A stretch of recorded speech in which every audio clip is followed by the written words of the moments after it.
he wrote a bombshell book telling of his life inside the Clinton White House. But now our next guest, a former uniformed Secret Service agent, is coming under fire for doing so.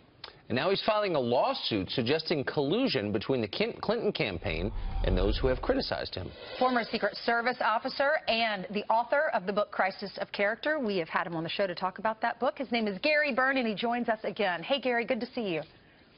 Good morning. Thank you. Good morning. So why the lawsuit? Well, I wrote my book to get the truth out about the Clintons and my experiences. And many people in the Secret Service have written books about their careers, but they're usually agents. And when somebody in the uniform division comes out and writes a book and it turns out to be successful, David Brock referred to me as a smear merchant. I'm not a politician. I'm not part of the Washington, D.C. Elite who's used to being smeared or smears other people. I'm a career government employee. I'm a veteran of the Air Force, 25 years in federal law enforcement. I'm a good, honest, decent person. I told my story. It's true. David Brock and other media outlets have smeared me, called me a liar. The Retired Secret Service Agents Association came out and said I could have never saw what I saw. Well, that's incredibly inaccurate, because somebody from the Secret Service would probably know that I was subpoenaed 6 times and then eventually ordered to testify by the Supreme Court Justice Rehnquist. So, and I stand by everything in my book, and I'm defending it, and I'm trying to restore my reputation and the book's reputation. When you say David Brock is the guy who runs that Media Matters website. It's correct. It's a lefty blog. I think it's funded in part by George Soros. Yes, it is. Things like that.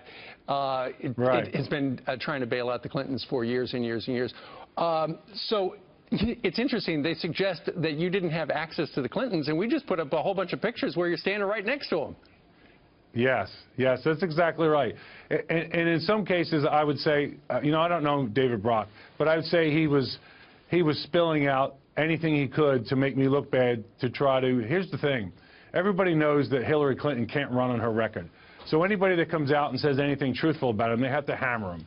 And it's just, I realize it's part of the process, but I'm not part of that system, and I want to try to restore my reputation and my good word in the book. Well, so you got hammered, but you also got ignored. I mean, if one of Trump's security detail wrote a book about covering Trump, I think that would be on Good Morning America every day for a week. Most media outlets just acted like your book never came out. So for our viewers who aren't familiar with the book, tell us what they would learn if they read it.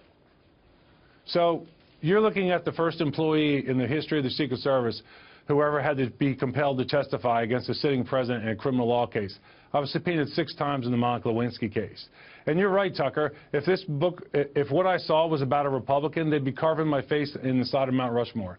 But because it's about a liberal, the mainstream media comes out, they either ignore me or they rip me apart. Now, every mainstream media TV show had somebody on there to tear me apart and call me a liar, but they wouldn't give me the 10 minutes like you kind people did to explain myself and to tell the truth. Well, Gary, what is the truth about Hillary Clinton? We're very close to the family, clearly.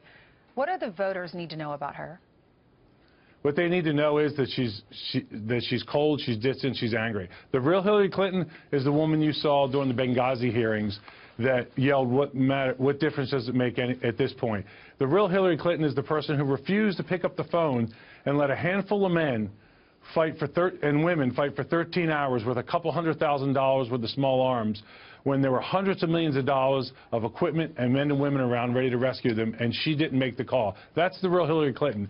It's the real Hillary Clinton that defended her husband's affairs and the alleged assaults and slut-shamed those women. That's the real Hillary Clinton.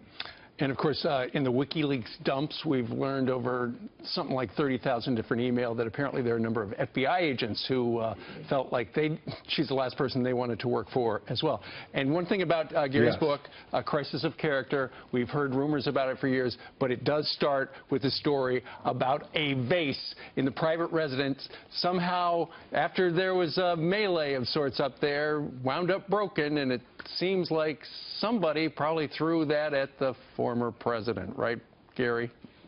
Yeah, so here's the facts. There was a bad argument. It was so loud it was echoing through the mansion.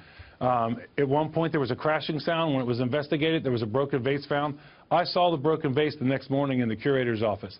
Later on, when President Clinton came over to the Oval Office, he clearly had a black mark under his eye and was trying to conceal it with makeup.